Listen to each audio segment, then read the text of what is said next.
née au sein d'une fratrie de 7 frères et sœurs. Elle est fiancée à 14 ans puis mariée à 16 ans à un fils d'immigrés qu'elle ne connaissait pas avant son mariage.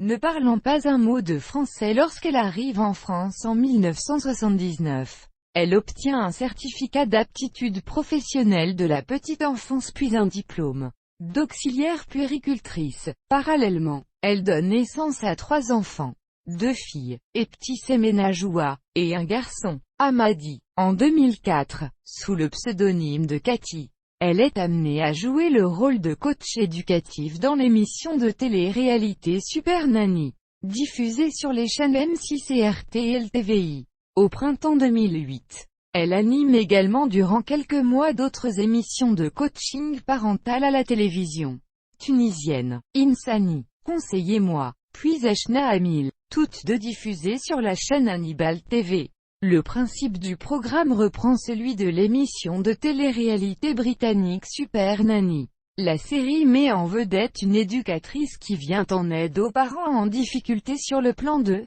l'éducation de leurs enfants. Elle leur enseigne différentes techniques d'éducation ne frustrant pas les enfants. Les reportages suivent l'ensemble de la démarche de l'éducatrice qui commence par quelques journées d'observation, suivies par la mise en place de nouvelles règles de vie collective.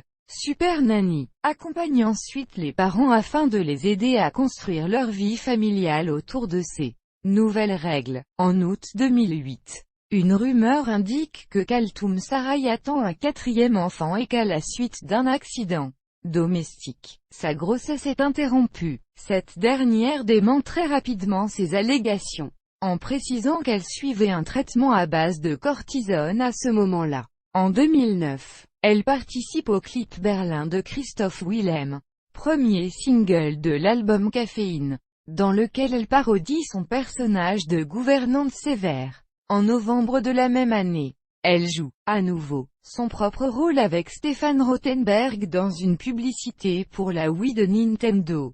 Elle meurt à l'âge de 47 ans, dans la nuit du 19 au 20 janvier 2010, des suites d'un cancer du sein et non d'un cancer du poumon comme la presse l'avait initialement annoncé. Son corps est rapatrié à Tunis par avion, le 21 janvier au matin, enveloppé dans le drapeau tunisien.